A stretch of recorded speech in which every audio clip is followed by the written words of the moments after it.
Ngiyabingelela phansi kwamukela imbukelo emakhaya kwesimanje zonke siphathe indaba zamaskandi ehamba phambili nefika ngesikhathi. Njengenjwayelo-ke ake ngihlale kuzo indaba engikuphathele zona.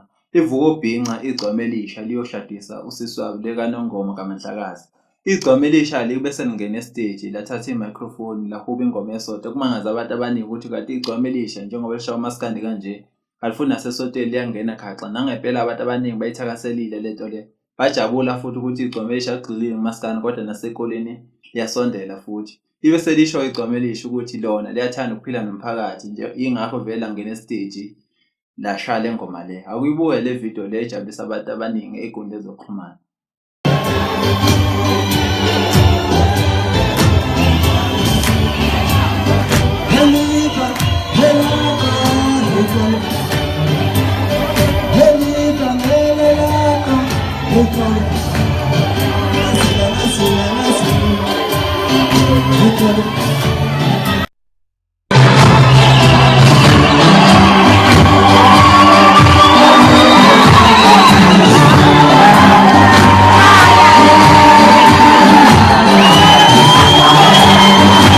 Singihlala kuzo futhi ezinye indaba.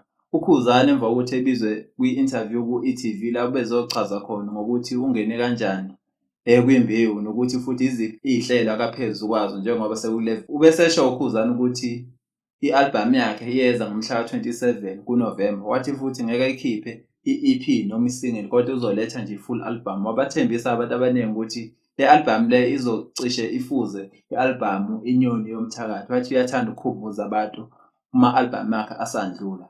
Kusenjalo uKhuzani siyambongela emva kokuveza ukuthi seyifikile iy'mpahla zaka-Jonathan D. Kuzokhumuleka ukuthi kuyo kwaba khona iy'nsolo zokuthi uKhuzani akaselona inxusa la Jonathan D. Kodwa kule video le ngikuphathele yona kuvela ngokusobala ukuthi useyile inxusa. Already. Yeah. I need to feel when you're the king of Maskandi, so they must know. Yes, they must know. And since Khuzani is Revula, yeah.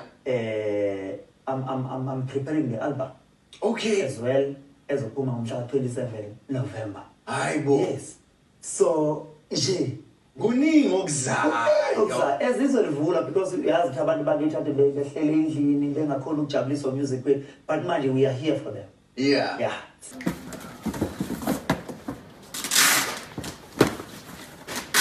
Guys, ngila kwa-JD ngizolanda impahla njengoba kuqala isama, ngizolanda impahla zesama.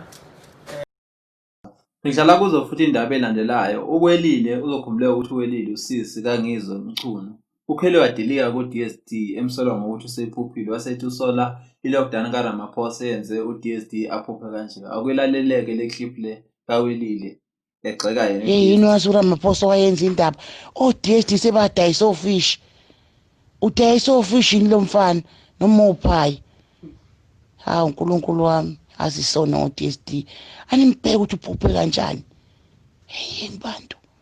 Kuthi isona esenza uRamaphosa usifice nasizulwini. Ngihlala kuzo futhi ezinye indaba. Emva kokuthi uSomcebe ekhiphe ingoma noma i-EP sithakasela abantu abaningi engabala khona uKhuzani. uKhuzani ivumile wathi eyithanda lento eyenziwe uSomcebe.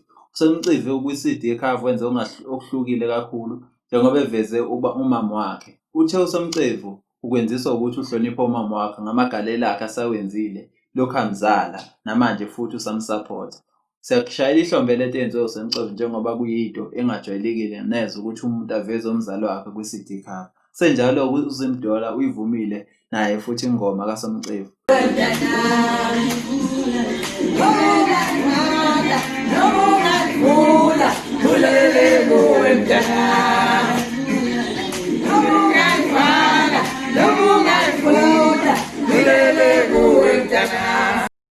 Ngivala ngci. Kwesimanje ke sivale kanje akuthokozele naye insingoma amavuma ngoma athi 1+1 ingoma zabo ziyatholakala na YouTube. Kwesimanje sohlangana futhi ngokuzazi. 2+2 yenza